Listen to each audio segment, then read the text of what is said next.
first in case we have not met.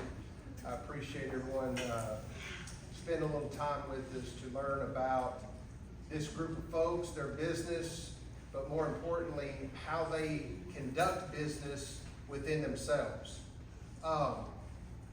It's like this, the last lunch and learn we had, leadership, talked about mission statements and different leadership aspects. They're going to bring some leadership aspects to the table.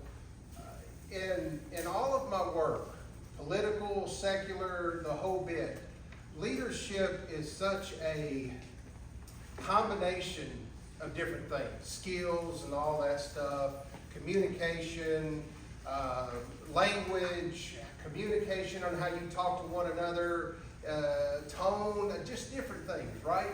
But each organization, you take each one of your respected companies, each one of those are their own unique creation, okay? Made up of so many different personalities, mindsets, likes, dislikes, quirks, uniqueness, and things like that, right? But what the key for that organization to function and to fulfill its mission, its job descriptions, its mission statement, everything that leadership talked about, you have to have that group come together. You've got to be on the same page. You've got to understand the different nuances within not only yourself, but your team. And I think what Vibrant Occasions has done through many trial and error, many experiments, they have finally come to a product, if they'll let me use that, a style that works for them. It has brought their team together. It has brought unique personalities. It has brought different backgrounds, different styles, different likes, dislikes, everything. It's brought it all together.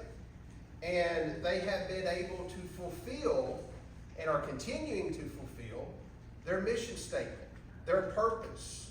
They are continuing to serve their customers at an extremely high level with great success, so much so that the reputation has grown and grown and grown to where, in my opinion, they are probably the most respected catering company in Central Arkansas, small and large, from corporate to a wedding to a, whatever it may be, a family reunion and so forth and so on.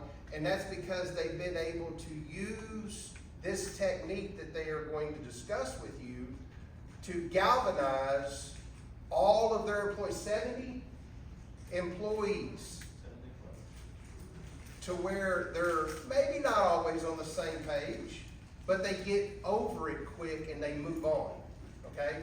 So I'm really excited for them to share with you what they have put together, and I'm hoping maybe you can grab several aspects of what they bring to the table and bring that back into your setting, because it's all about creating culture, okay? It's all about doing our best as leaders to harmonize the machine that we are working with, and that machine being our staff, okay? All right, we cool? Everybody ready? Everybody set? All right, I'm gonna turn it over to Serge.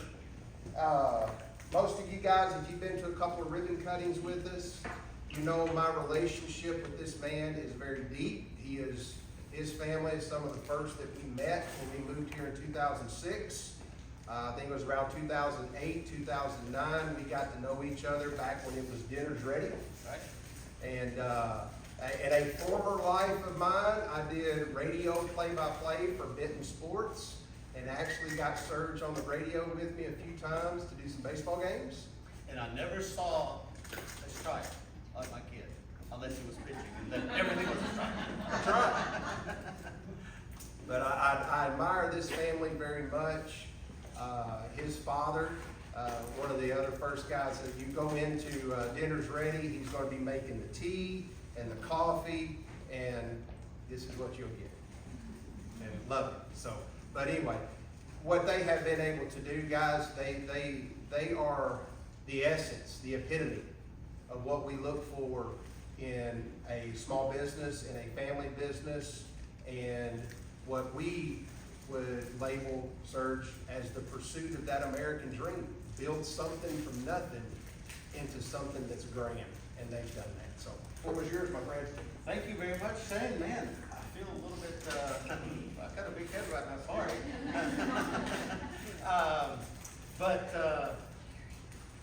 Thank you very much for having us here this afternoon. I think I speak to everybody. We're all nervous because this is one of our first things that we've done for Heart Leadership, but we're really excited about it. My wife and I started in the catering business in 2002. And then we've had everybody here for at least, there's Leah right here, 9 years, 14 years, almost 14 years with us is Michelle, and her daughter has also been with us for 12 plus years, and we're very happy to have them. And glad to have, what did you say? I said 13. 13, sorry about that. But let's start with, I'm gonna ask you a question. How many of you have heard or said this statement? We can't buy good health. Raise your hand. Yeah, I'll raise my hand. And then the next question is, how many of you have heard that statement that goes, we can't keep good health? Raise your hand. Yeah. And then we got the next one. This is the classic that everybody goes, this next generation. Your generation, man, it's just no good. You know, they don't work hard, they don't have the work ethic. And then we start blaming the school system, we start blaming, we start blaming the interweb, yeah, because their heads are mesh and they're, you know, and all that. But then again, when we go on the internet, we really hear that same statement said by the same people, over and over and over again. And then somewhere in there, just like what I realized about myself, hey, when you're saying this over maybe it's me. I'm the problem. Yeah, it's me. I'm the problem. Maybe I'm the problem. Maybe there's nothing wrong with that generation. So, and the biggest thing is what learn lesson, people don't leave great leaders. People don't leave great companies. People leave bad managers, bad leaders, uninspiring leaders. And that's the bottom line. And once I realized that, my journey started in 2017 about heart leadership. I was at a conference and about to go into the finance catering conference, about to go into finance with Anthony Lombardos from Denver, another fellow caterer. And right out there were 15, 16 people standing around, having a good time. And you knew they were from the same company. They had this ugly teal swag on everything. I mean, and the man was wearing teal tennis shoes, Nike tennis shoes, teal pants, and some kind of a jacket with a lot of teal in it. And next thing I know, I'm watching them. They're having a good time, and he's about to, 10 minutes to go to the conference. He said, "Okay, I said, let everybody go, whatever you guys are going," and he starts hugging every one of them. And I'm going, "Who?" Hugging every one of your employees. I've never seen that before. And then, after every hug, he'd go, "Love you." And I'm going, man, when he gets through Denver, HR is going to be busy on him. But that left an impression. That left a really, really big impression. I went to the finance, even during finance, he started talking about heart leadership, how important it is in his organization. And that's how, he bought this business from his dad, and his dad was this autocratic, he said, "I'm going to do exactly the opposite of what my dad, I'm going to treat my employees as the best asset, the biggest asset." Jump start, so immediately started to learn a little bit about heart leadership and what it was, and it was murky in 2017, 2019, fast track. Got to, my dad passed, we talked about the man, that's my I used to call him my moral compass, because I've always looked up to him because he had an amazing work ethic. And he passed, and I made a lifestyle change, started, walking every day, eating healthy, and while I was walking, I listened to podcasts, I listened to books about heart leadership, and that's when, I realized there's some things that we can do as an organization. And so, obviously, we took 2 steps forward, or 1 step forward, 2 steps back as an organization, because we were not together. I had this vision, but I wasn't able to communicate it very well. fast track again 2020, COVID happened. By then we had a few things installed, you know, doing some good things. So all of a sudden, we realized that we are doing a few things that are really good, really important. Michelle and Catering, every company in Central Arkansas or Arkansas, catering company could only do 1 week. We were doing 6, 7 a week because they were able to recruit these amazing friends and family, people that they cared about, to come to work with us. And at that point, I realized, you know, we got to do something. We have to figure out a way to get our company to become a lot better heart leaders. And one of the things, again, the gentleman in the field that I make fun of, he's a real good friend of mine now, but he had a conference, and it was called the MIVE. It was in Denver. It was all about heart leadership. And I went to Mary and I said, hey, would you be willing to go to Denver for heart leadership? And she said yes. And I knew at that point, if I could convince Mary and Michelle, my road to heart leadership is going to be really, really easy. So having said that, we went there, and the first thing we saw on the slide is this statement. With that, I'm going to introduce Mary. Please smile, come on now. Hi, everybody. Oh, forgive me if I stumble. I am very shaky right now. I'm not a good public speaker. I think I speak for everybody except Serge over here. Serge loves it. Serge said, let's go to Denver to a heart leadership conference, and all I heard was, let's go to Denver. I had no idea what we were doing or what we were going in for or what we were doing. But we went to this heart leadership conference called MIVE, Make It Better Every Day. That was their philosophy for their company. And I met some amazing people, and we sat through some amazing seminars. And I will tell you that it did a 180 on my whole perspective on life.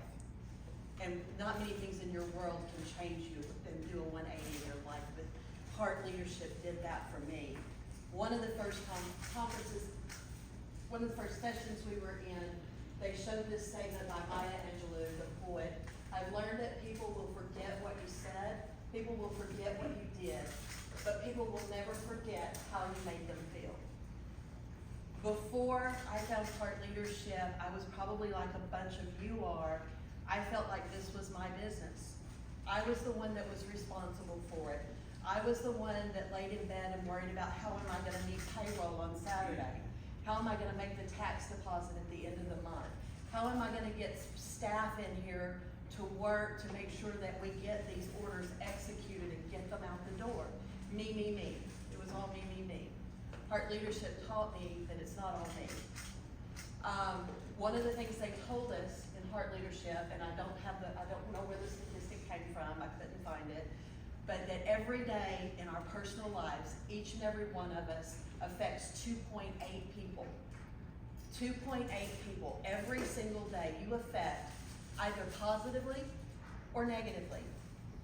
It could be something as simple as a kind word to a cashier when you're checking out at Walmart, and she's had people after people going through, and she's going as fast as she can, and people are going, can't you go any faster? And you come up and say, you're doing a great job. Thank you for your hard work.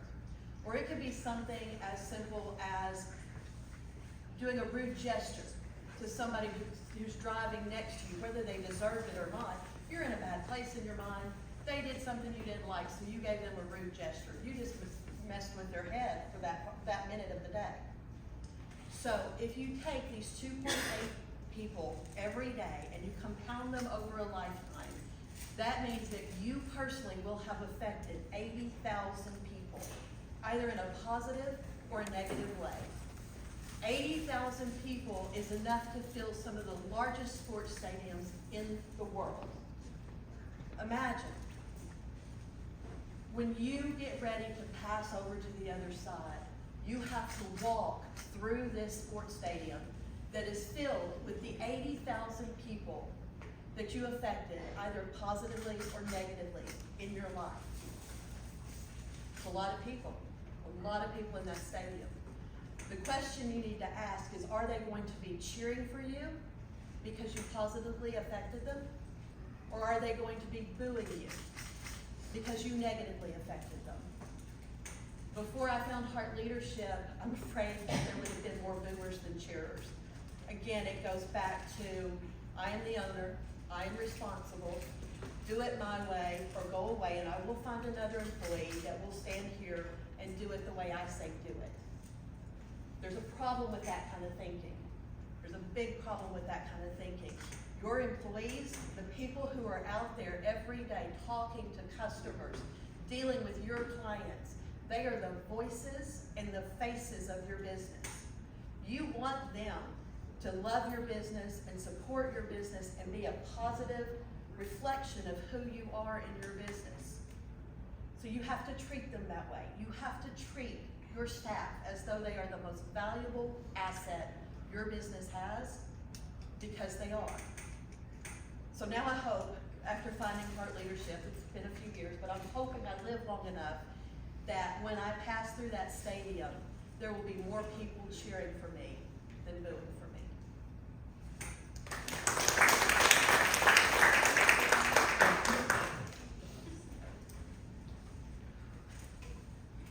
Way to be prepared, right?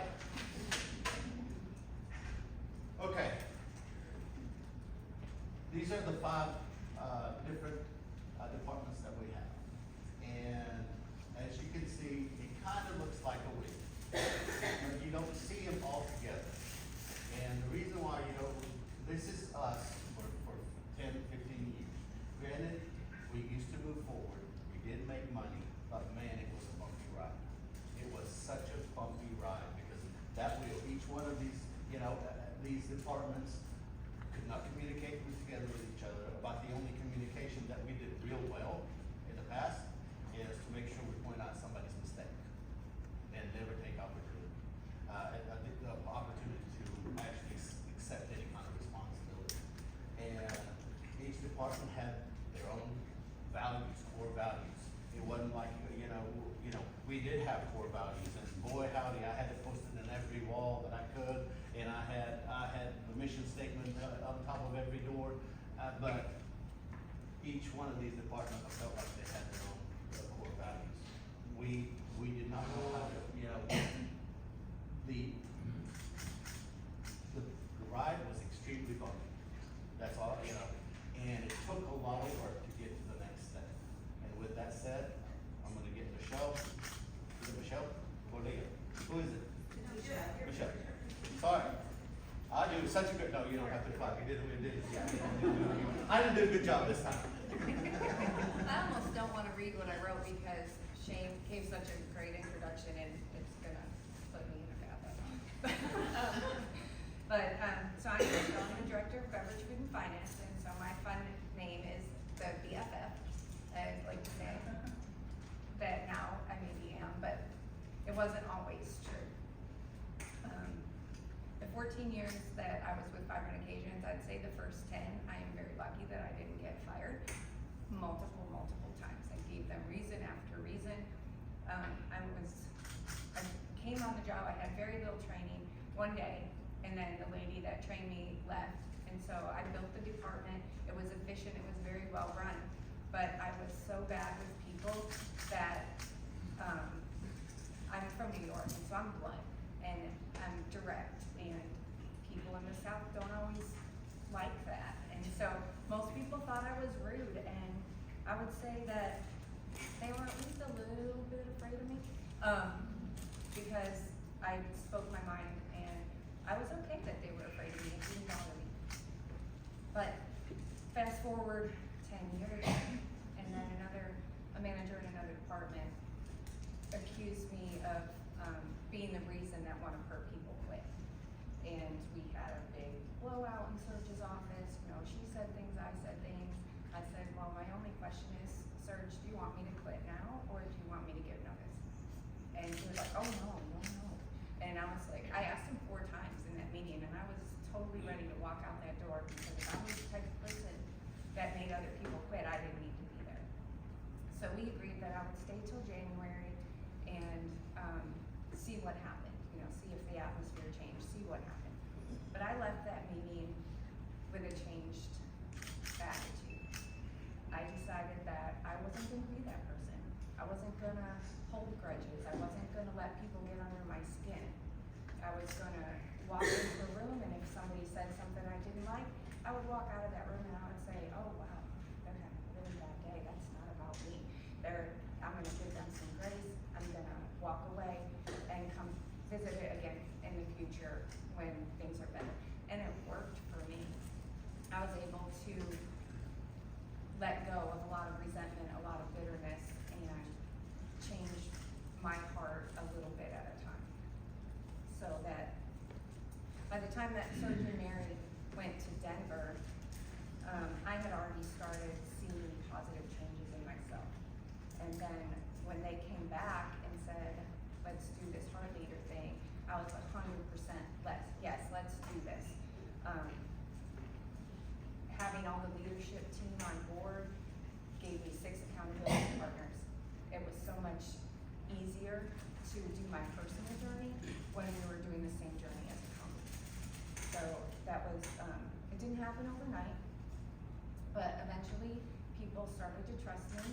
They started to come to me with their problems. They started to like me, which I never thought mattered, but it does. And then now I have a lot of strong relationships with a lot of the staff, and so, that's a good thing. And one of the tools that we use to get where we are is the Enneagram. If you don't know what that is, it's a personality test that you can take, and there's 9 different personality types. I am a 1, like Mary. When Mary and I took it, we were almost the same person. So that was scary. But my unhealthy side is very critical. It's very rigid, very intense, and it scared me. But understanding the Enneagram has really helped me communicate better with not only Mary and Serge, but Caitlin and pretty much everybody. All you have to do is know just a little bit about each type of person, and it helps you know their triggers. It helps you understand how they communicate so that you can adjust your communication to where they are. You can meet them where they are, and it really does help with the tension and the drama in the story.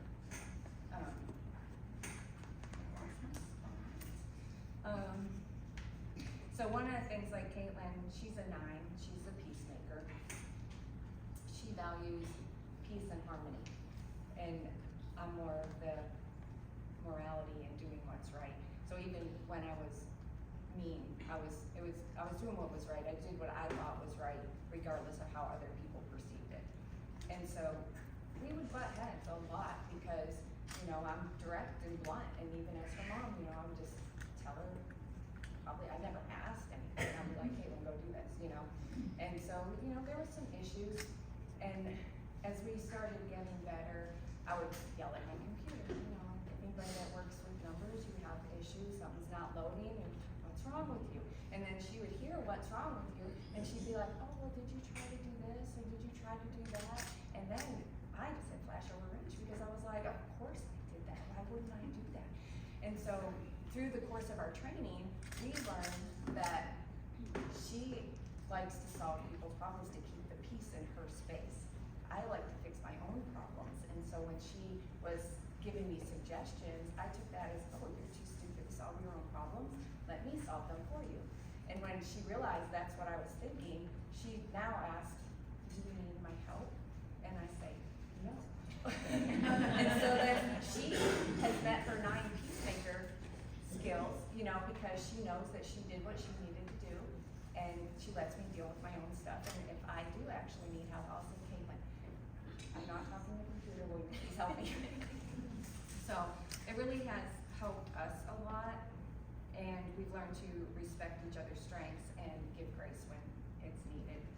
And so with all of that, I'm not only proud of the person and the leader that I've become, but I'm so proud of our team for taking the journey with us and embracing all the changes and all the challenges that goes along with heart leadership. And so now I'd like to introduce my beautiful, talented, wonderful daughter, Caitlin. She is amazing, and I am not the biggest fan. Okay, so I'm Caitlin. I'm the catering manager here at MIVE Occasions, but also I'm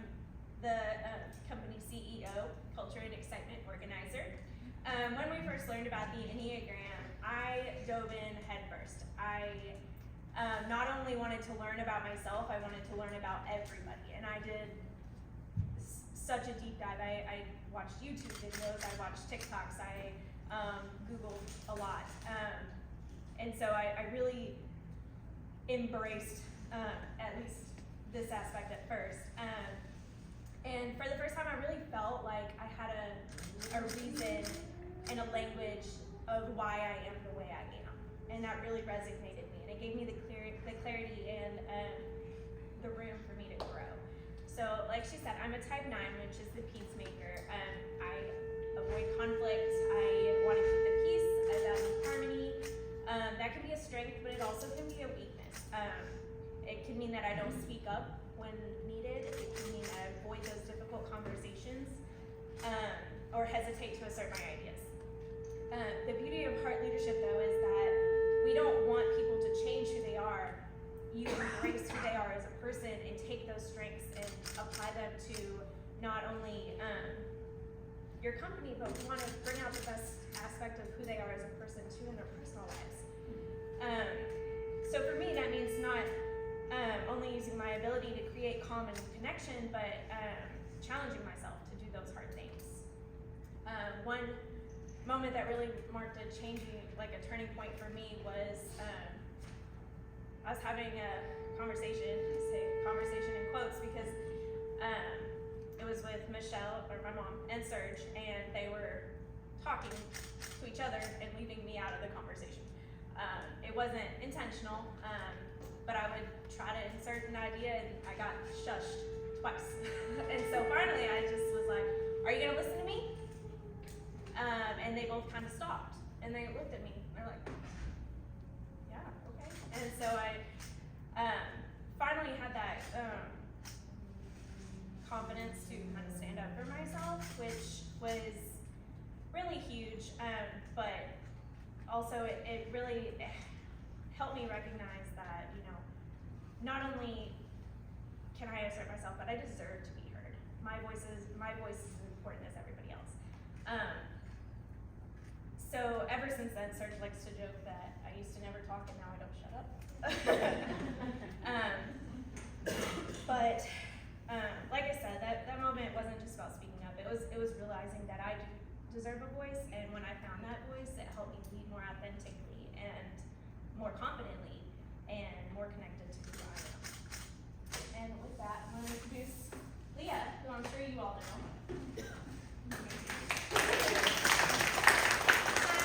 Leah, marketing.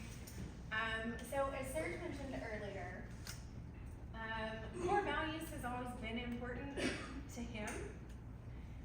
There was one time not long after I had started where he brought yet another list of words to the marketing department, asked us to design a poster that we could print and put up all over the building. We had them in every department, everywhere. And boy, was Serge passionate about these words. It's most of what he talked about all the time. None of us were really fully committed or on board. He just liked to talk about them all the time. We didn't really have a reason for it. So he had made up his mind that we were gonna be a heart leadership company before we even knew what this was. But he was designing these core values based on him and his values, and it wasn't about us. So he had created them for us and not with us. So, once they went to Heart Leadership and they came back, our leadership gathered together around a table with, as you see, the teal color that we discussed earlier. We have these value cards. So we sat around the table together. We had some long, sometimes difficult conversations, a few passionate moments as well, including when Mary and Serge argued over the definition of the word love. As the married couple in the room, that was very entertaining. But we did eventually. Oh, I was supposed to do that. It's okay. We did eventually come to our current core values. So we have 5 pillars: growth, innovation, awesomeness, and balance. And underneath all of those are our defining words. So those are what we're all using as we explain our core values to our team to define what these words mean to us. We also created the acronyms. Sorry, I can't ever remember that. This little graphic that this is what we put on the walls to help us all remember what our core values are. It spells out grin and awe with our mascot, which we'll talk about later, on the balance scale. So this is another reason, another way that we can share our core values with our team is engaging graphics that we can use to remind everybody what we're doing. So along with our core values, we did create, can you hit the button? This one? Not that one. No, This one. that was too trustworthy. Oh, Sorry, I didn't give him instructions. We also came up with the MIVE. So this is basically our core values in a sentence form. So this is a way that we can show our team how we can live our core values every single day, whether it's at work or in our personal life. But it's a little bit easier way to kind of wrap your mind around what these list of words even means. So now our leadership team is on board. We've gone through this. We stand by these values and we live them every day. But we have 70 plus team members and we really want all of them to be on board with us as well, because otherwise, what are we doing? So, the idea of Culture Club was born, and Caitlin and Michelle, yeah, so we're back. So Mike, up here, we just kind of stole that from the make it better every day, we're gonna make it vibrant every day, in case y'all are wondering, that's what the MIVE stands for. Okay, so January 2022, I was driving to work one day and I saw a sign on the bank near my house and it said, National Have Fun at Work Day. And we as a company were just kind of like down in the dumps. We just had a rough season and we were all just kind of, there was some negative vibes and I was like, you know, we really need that. We need to have some fun.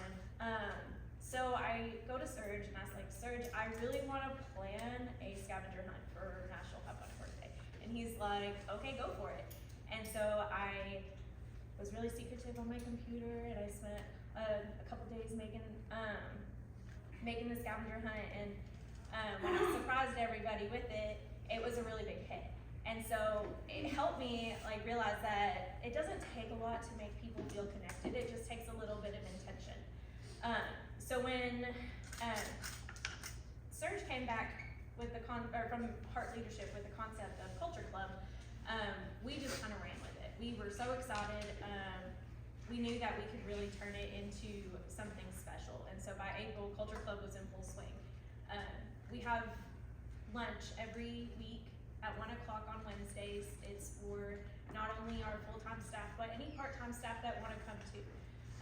We have people from all over the community that come and join us for lunch. You guys are more than welcome. Just give me a heads up. And we, you know, we play games and we learn lessons and we eat lunch and have fellowship together. So Culture Club started as a fun idea, but we really turned it into a powerful way to care for our staff. And we do that through celebration and growth and recognition and community. So one of the first things that we did as a Culture Club was to create a mascot, and we chose the chameleon. He was inspired by Boy George, who sings the Karma Chameleon song in the band Culture Club, and so since we were calling ourselves Culture Club, the chameleon just seemed to make sense and it fit. So his name is Leo, but he's not just cute, he is also meaningful. All the colors are the 9 colors of the Enneagram. So when we see it as a staff, we know that that person, you can go up to them because they have to earn the pins. We all have one. You have to earn them. We have a little test that you can take and then you earn your pin. And so if we see each other wearing the pins and we know that you know about the culture and you know about the Enneagram and that you can speak freely about it to anybody that might ask. So it also reminds us that we're all wired different, and that's a good thing. It lets us, It isn't, so it's not about like turning everybody into the same person. It's about coming as you are and being your authentic self and recognizing the differences in your authentic selves. So we also knew we wanted to create ways for people to recognize each other. So in your boxes, you might have noticed there's some kindness comments that we wrote to each of you. We write those to our staff.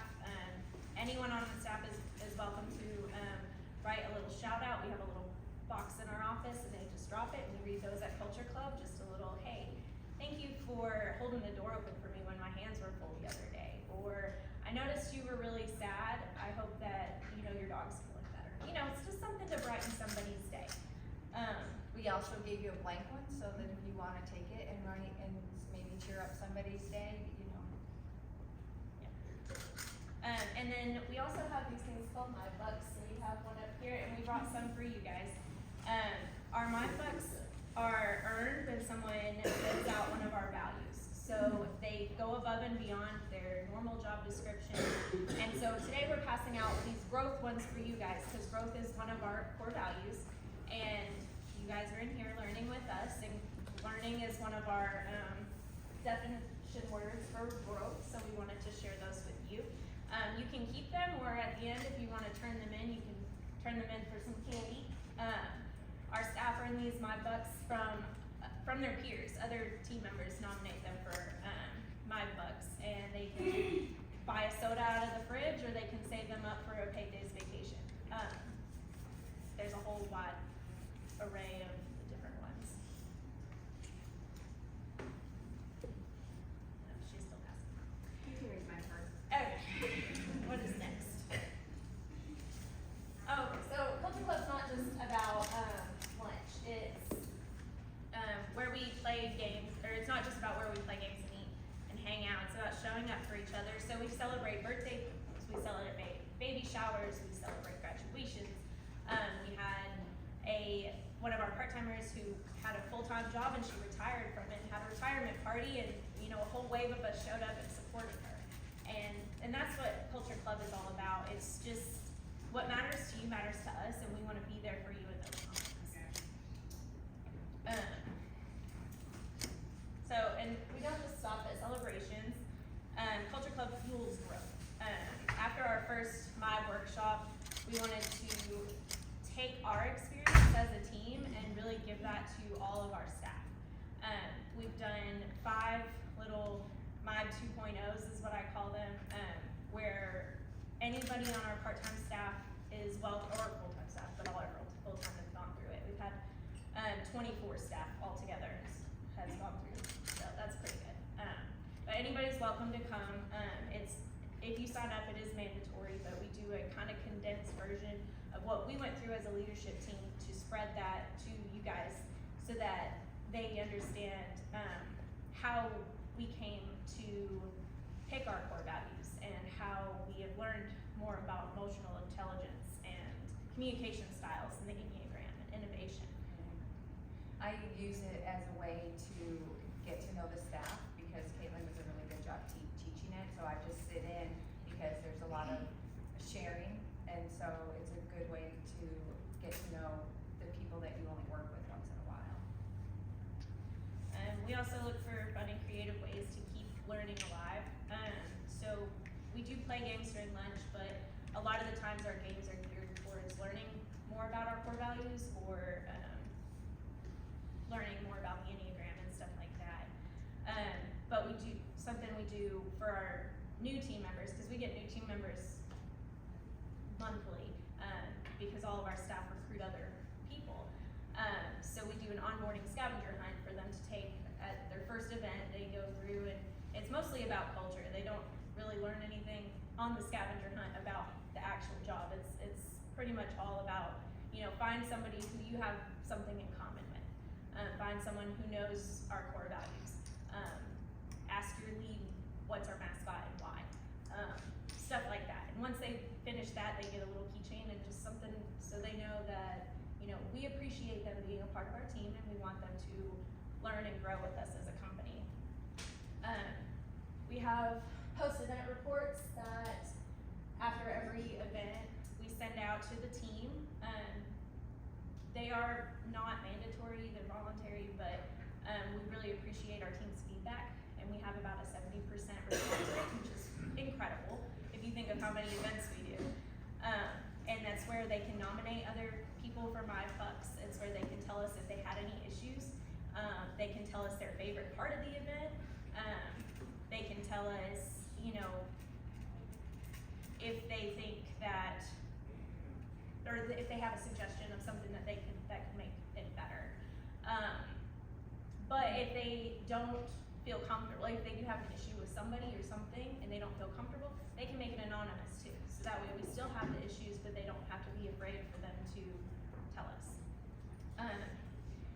One of our newest tools that has our MIVE 5 and our core values on it is our, I meant to bring one but I didn't, but it's a little pocket value, so it's a little business card, and on one side it's got the vibrant values, and on the other side it's got our MIVE 5, and so that way our staff can have it in their pocket, and that way they can have that is just a little reminder of, hey, this is what our company is about, this is how we live.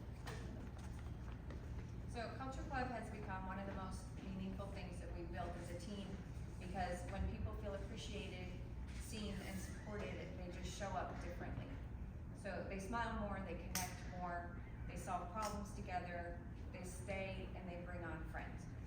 So as we talked about, 90% of our part-time staff are recruited from friends and family, which is amazing. We do not have a lot of those staff that Serge was talking about at the beginning. Can you say 50% of our part-timers are under 18? And they all are hard workers, they show up, they work, they do their job, and I feel like we as a leadership team work just as hard, and so we're setting that example for them, and they're rising to the challenge, every single one of them. So also with that, we have 3 different families that have 3 generations working for us.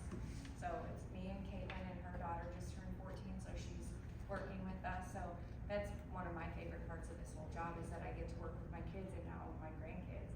So it's pretty exciting. When you have friends. That's second. So, you know, when you go to work and you get to work with people that you love, it makes it more fun, and you want to be there, and you want to do well because you're having fun. So with that, we recognize that our staff is our greatest asset. We know that we could not do this without them, and we love them, every one of them. They're great. Serge was talking about hugging and all that. We hug our staff. We tell them we love them. We do the little heart hands, and most of them are on board. They initiate the hug. They want it. They eat it up, and they like it. We've had at least 3 college kids come back and say, "Thank you for giving us this is our first job experience. It has spoiled me for any other job," because they've gone to other jobs and they are not in healthy work environments, and so it has given them an opportunity to see what they should be looking for and not to settle for something toxic. Happy employees aren't an accident, they are a result of intention.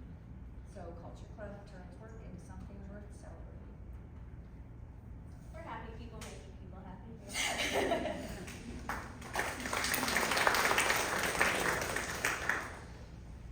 So this is the broken wheel that Serge talked about where we started. And listening to them talk, it sounds like we're all kumbaya. It's all butterflies and roses, and everybody loves everybody, and everybody gets along, and nobody disagrees. And that's not true. Okay, that's not a reality. It is a process that we have been going through for years. It is a process that takes a lot of work. It is a process that takes a lot of dedication. Yes, it takes money. It takes money to do this. We invest in our staff. We invest in the time that we spend together. We pay for the lunches every week. We pay them to come to the lunches every week. That's not why they come.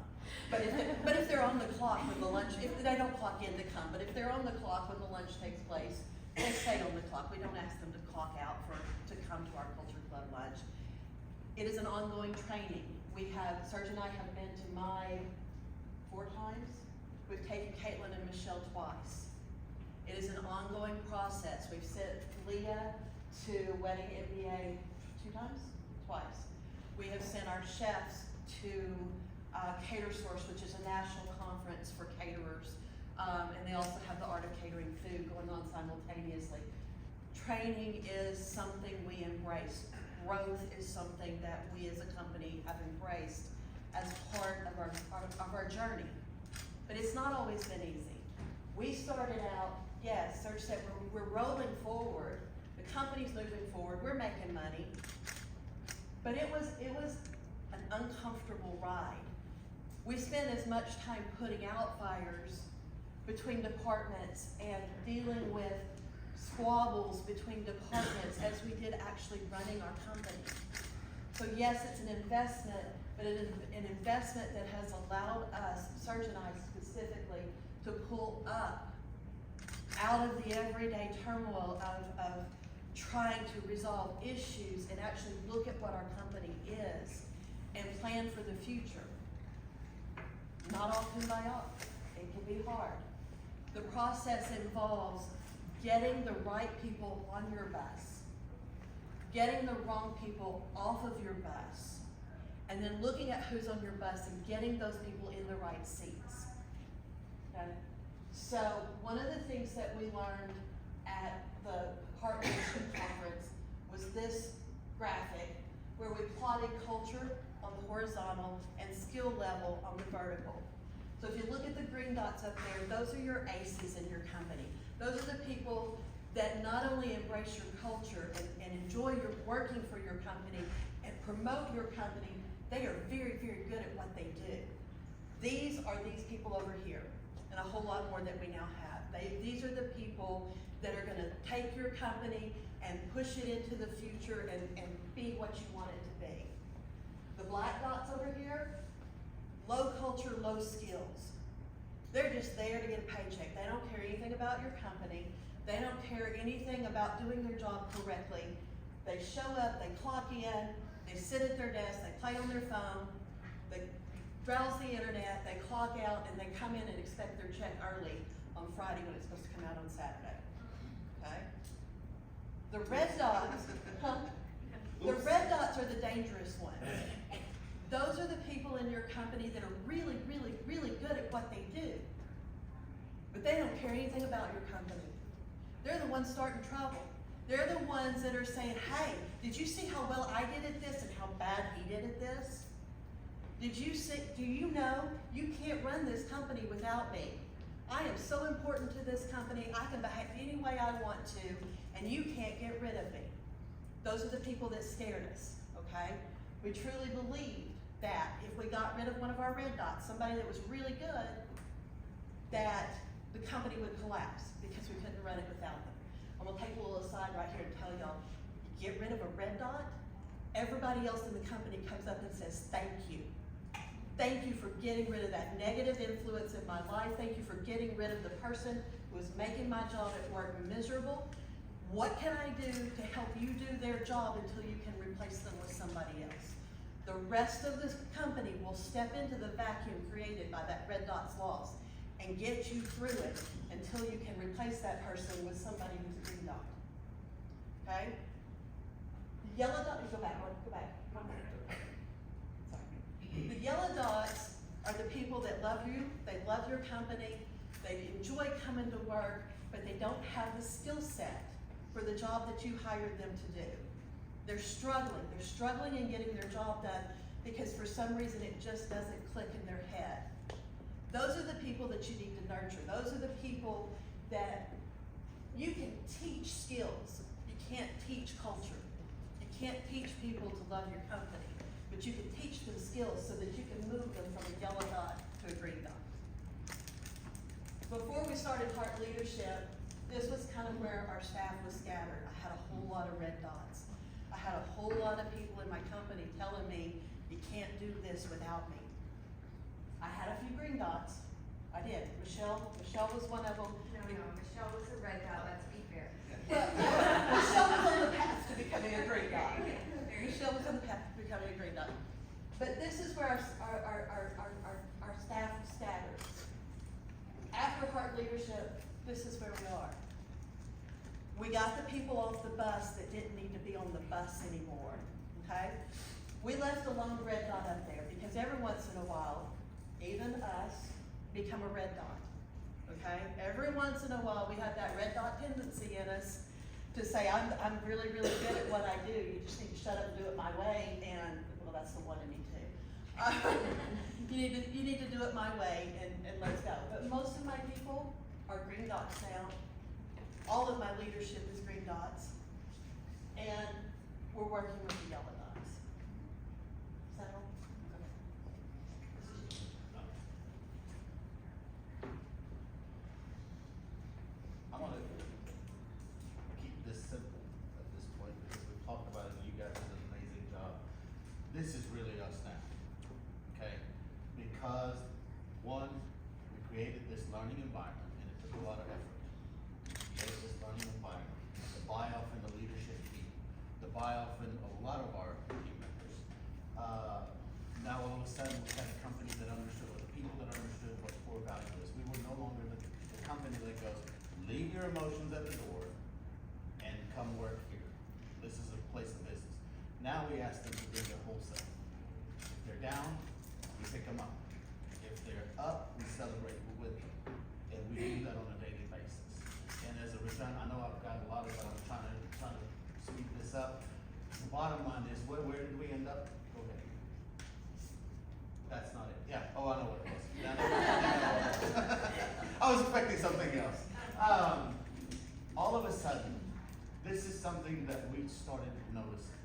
Before, any kind of review we got, Serge was an amazing chef. Mary did an amazing job. Well, guess what? Serge was probably not in the kitchen when the food was cooked. And Mary did not go to that event. It was done by our amazing staff. And then once we got into Heart Leadership, and we had this really, really great vibe in our people where they were really happy. You know, happy people making people happy.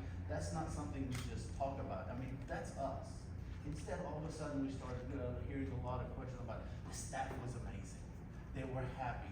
Thank you for making ours, you know, and all of a sudden, you know, I don't know if you see very many Serges anymore.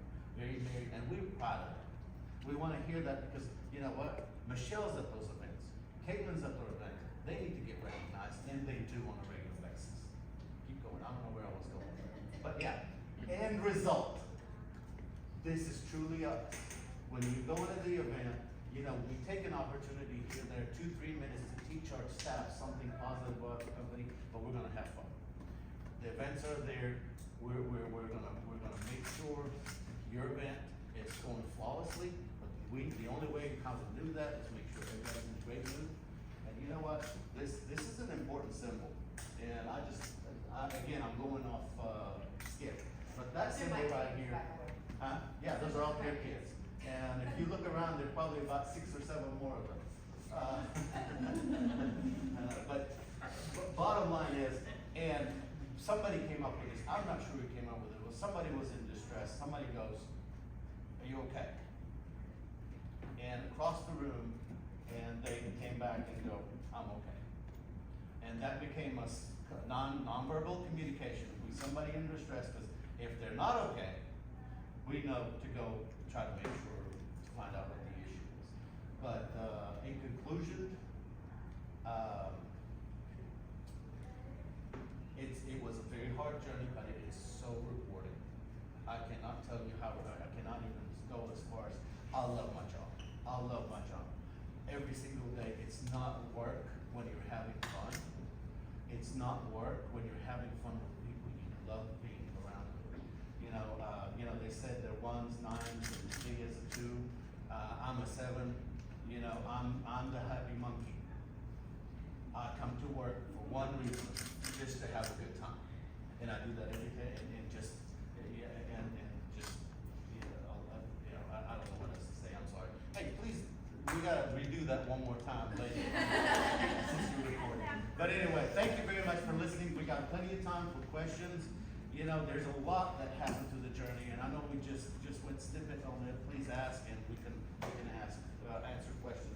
And I think, here we go. Hey, how's it going? Do you use this now? I don't use it. This is ours. That's my son, and I'm very proud of him. You know, that's my dad. And like he said, anytime he left the house, he would do this. And then the next thing was he always waved with two hands. I don't know why. So we all as a family do that. But yeah. Yes, ma'am. What kind of things do they use the bucks for other than like candy up there? What was the question? What's the MIVE for? Oh, here we go. Well, You get this to is pick a our candy. MIVE store today, so you Right. can come and get Okay. a candy bar, but we have, you can get vacation, you can pie a manager in the face, you can get t-shirts, hats, different things like that. And that's still the only one that ever high.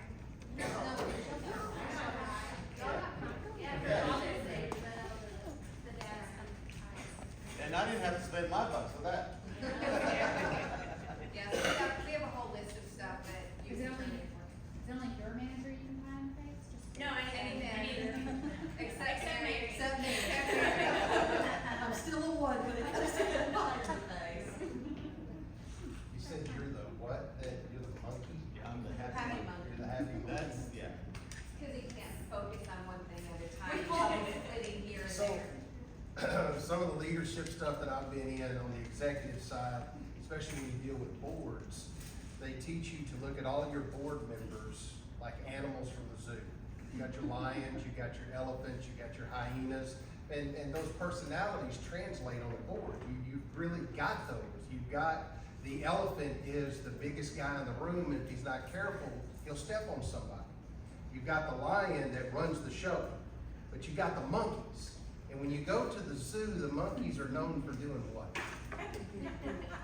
Exactly. So every board has got their monkey. That's right. I'm in. And you know, yeah. I'm also, just so you know, I got two, I refuse to have one animal. And they kept on going, you gotta have one animal. I'm going, no. I'm an eagle when I need to be. There you go. But I am a monkey, happy monkey, most of the time. And you know. That's another thing, we all have leadership animals in us. Yeah. Okay, that was one of the questions they asked is, what kind of animal suits your leadership style, okay? I am a beaver, because Serge and I have worked together since 94. And people say, how do you work with your husband for that many years? It's because we do completely different things. So, he is the eagle, he's up here flying over the forest, plotting a course for the business through the forest, and I'm down in the forest hacking down the trees to get us there. So that's why my management style is a beaver. Leah, you wanna tell them your management style? I'm a chicken. A chicken is a direct descendant of the dinosaur, if y'all didn't know that. They're just trying to make me feel better. I'm a chicken, because I'm very great at all of these ideas and wanting to do everything, and then I just kind of pick around at the corn, and I get done what I can get done here and there, and I've never been fully organized. And so that's how my animal presents itself. So I'm a kangaroo. And when they married, was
they know, hey, Leah's a 2. I know that she's a helper. That's what she likes to do. Michelle's a 1, so she, you know, she likes to do things her way. So she's probably the one in charge, and we let her pick me. So. What's your, my leadership animal is the mama bear. So I feel like the work people are my family, and I feel like the mama bear is gonna be the first one to protect her cubs, but also the first one to knock them upside the head if they need it. So that's kind of why I chose that. And, you know. In the nicest possible way. Mary, you know, after she picked beaver, she said, I don't wanna be a beaver. It just seems like just not a very good thing. I did, and so the leadership from MIVE sent me a card, because they knew I was upset about being a beaver, but I was just a beaver, I couldn't help it. They sent me a card, and it said something to the effect of, a beaver has the power to change the most powerful force on earth, the flow of moving water. So that made me feel better about being a beaver. No, So, she's got the. I have a beaver glued to the top of my computer monitor. I wanted to go back to the Enneagram just real quickly, because whether you take the Enneagram personality test or you use one of the others, the Enneagram is just the one that we were taught. It changes how you communicate with each other, and I'm gonna tell a story about Leah, because Leah is a 2, and that means she's a people pleaser. She wants to do, to the point that I had to get her out of sales because she would answer telephone calls of emails at midnight from clients who had questions for her. Getting married. And Leah's also our niece. I don't know how many of you know that, but Leah is my sister's daughter. So it really is family business. Crazy Um, story. But Leah was going on vacation, and before she left, she said, please, don't decide you can run this business without me and fire me when I get back. And we all laughed. We heard it, we laughed, we thought, oh, that's just, you know, that's silly. We would never decide to fire her. She spent a week worrying that she was gonna get fired. It was a very real concern in her mind that she was gonna get fired when she came back, because we did it for a week without her. So now we know that when she voices things like that, it's a real thing. And the other part of that is that just because I say something to you, I'm looking at Joe and talk to you, I'm gonna say something to you, and it's very clear right here what I'm saying to you. In my mind, I know exactly what I'm saying, but all you heard was my number 1 voice telling me I just did this wrong. So what the Enneagram has done for us as a company, instead of letting that upset you and you go away angry and you tell another staff member that you're angry and Mary said this to me, well, she said this to me the other day, so we're both angry at me now. What the Enneagram has done is it allows us to say, what I just heard you say to me is this. Is that what you intended to say? And if it is what they intended to say, then we deal with it from that point. You know, you really did mean to be hateful to me. What did I do to piss you off? But 99.9% of the time, it's the person who's hearing it and their perspective on life and how they process information that changed what I was saying into what they heard. So if you don't embrace the Enneagram, I strongly suggest that at least your management, we pay for the Enneagram for any of our team members that want to take it. I think it's $12. It's 20 now, okay, but if you can buy it in bulk, you can buy it in bulk. We will pay for the Enneagram for anybody who will choose to take it, because we think it's that important in communication skills. And like Caitlin says, their name tag has their number on it, so that when we talk to that person and we know that they're a 2 and that they're trying to be a people pleaser, they don't really want to go clean the vomit up in the bathroom. You know, that's not their job, and they don't want to go do it. But if you ask them to go do it, they'll go do it, and then they'll be unhappy about it for the rest of the night. So. And, you know, that name tag thing really does work real well until the young teen decides that this old man doesn't, let's see if he really knows our name, and they switch the name tags around and make you look like a fool. Good? Yep. Yeah, give them a hand. Did great stuff. So, I was invited to speak 2 weeks ago to the Arkansas Public Works Association in Hot Springs, and we discussed leadership and ownership. And in that room was from 65 to 25 age gap, you know. And you guys, this team and others, in the work world today, this is the first instance where you have that wide of a gap in generations working under the same roof. So I was trained and come out of the generation of you leave your feelings at the door. They do not come in the office, okay? You do your job. It's totally different. And what they're bringing to the table is that shift. And we're starting to see now, even so much so that I was trained, I will teach you the skills and I will beat the attitude in you or out of you, all right? Now I see it.